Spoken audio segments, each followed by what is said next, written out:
Assalamualaikum warahmatullahi wabarakatuh. Jumpa lagi dalam acara podcast Reformasi Energi Riau atau disingkat RER. Pada episode kedua, kali ini kita mengundang dua narasumber. Nah, yang satu narasumber tetap nih, namanya Bang Nasirde Nurdin. Beliau profilnya saya bacakan. Beliau merupakan Direktur SPR selama 5 tahun, kemudian Ketua LBJK selama 8 tahun, dan hari ini menjadi Direktur Eksekutif RER. Dan sebelumnya beliau juga sampai hari ini Bang ya, pengurus Kadin. Sebagai apa Bang di Kadin? Wakil Ketua. Oke, dan selanjutnya di sebelah kiri saya ada Bang Saiman Pakpahan.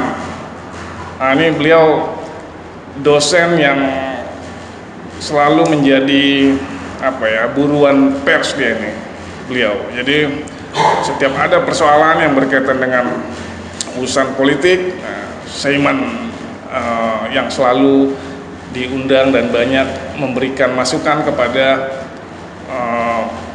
media dan masyarakat. Benar ya Bang ya? Ya, sekaligus memprovokasi ya. Oh. Jadi beliau hari ini menjabat sebagai Wakil Dekan Bidang Akademik bukan Bang ya? Kemahasiswaan, kerjasama dan alumni. Oke. Di FISIP Universitas Riau. Kita langsung ke pertanyaan. Jadi hari ini kita mengangkat tema participating interest atau PI, jangan sampai jadi bancaan politik. Ya, pertama kita tanya ke Bang Nasirde. Bang Nasir, Ya. ini kita harus mengulang nih, apa sebenarnya keinginan atau harapan atau visi misi dari RER sebagai NGO untuk mengawal industri migas di Riau. Terima kasih ya. Latar belakang berdiri ini adalah kita terlalu miris melihat Provinsi Riau ini. Di satu sisi Riau ini adalah industri minyak migas, tapi sampai hari ini belum ada satu NGO pun yang bergerak di bidang migas. Maka itulah latar belakang kita untuk mendirikan. Tujuan kita ke depan adalah memberi motivasi kepada pemerintah, kepada stakeholder untuk segera hak-hak daerah melalui PI 10%. Yang mirisnya kita sampai hari ini pun hanya 1 WK baru dapat, itu blok siap. Masih ada lagi 7 blok yang belum kita peroleh. Jadi kita harus memberi motivasi kepada pemerintah, kepada stakeholder, dan kepada masyarakat untuk segera untuk mendapatkan PI 10%. Agar daerah terakomodir dana-dana tersebut untuk pembangunan di daerah ini. Kita ketahui bahwa Riau ini masih APBD-nya masih kecil. Jadi potensi-potensi yang ada ini harus kita gali segera mungkin. Memang kita dapat informasi dalam waktu dekat akan keluar PI 10% dari Rokan Blok.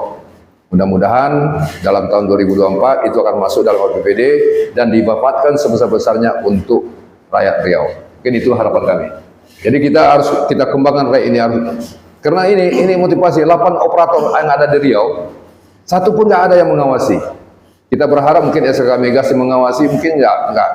Dan kita belum nggak tahu juga sampai hari ini berapa produksi migas di Riau ini. Hanya kita tahu secara besar bahwa Riau memberikan distribusi minyak kepada nasional 25% dari 700.000. Tapi kebutuhan Indonesia berapa sekarang?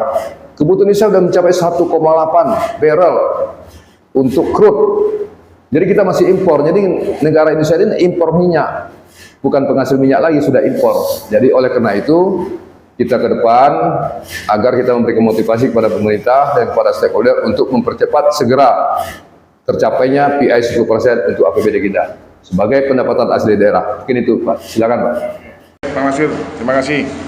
Jadi PI 10%, baru satu Bang ya, baru blok siap ya. Berarti masih ada 7 ya, termasuk migas kan? Ya.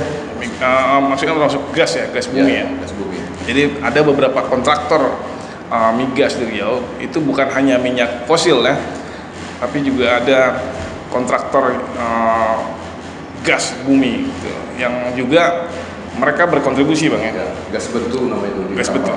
Oke, ada berapa titik ya? Ada dua, Melaka Street dengan gas betu. Gas bentu. Itu juga berkontribusi bang ya, Iya, untuk harus. PI ya. Untuk PI Provinsi Riau. Selanjutnya Bang Seman, saya ingin bertanya seperti ini bang. PI di Provinsi Riau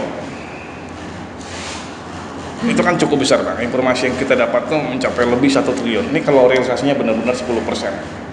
Nah kemudian, saya dapat selentingan nih bahwa ada ketakutan masyarakat bahwa nanti ini menjadi bancakan politisi. Karena tahun politik bang. Yes. Tahun politiknya. Ini bagaimana pandangan, kemudian tanggapan, kemudian harapan dari seorang akademisi. Silakan Bang Seman. Oke, baik, terima kasih ya. Jadi terhadap pertanyaan tadi, saya kira ada pretext di belakangnya. Kenapa kemudian ada semacam kekhawatiran terhadap asumsi bancakan-bancakan para politisi atau para pemegang kekuasaan yang terlibat secara otoritatif dalam pengelolaan participating interest itu. Tadi Bang Nasir juga udah sampaikan ada potensi di sekitar tahun 2024 untuk kemudian dilontorkan, dan Riau termasuk satu di antara provinsi yang dikenai oleh Permen ESDM itu ya, yang dimana Riau termasuk menjadi satu di antara lokus SDA yang kaya terhadap sumber daya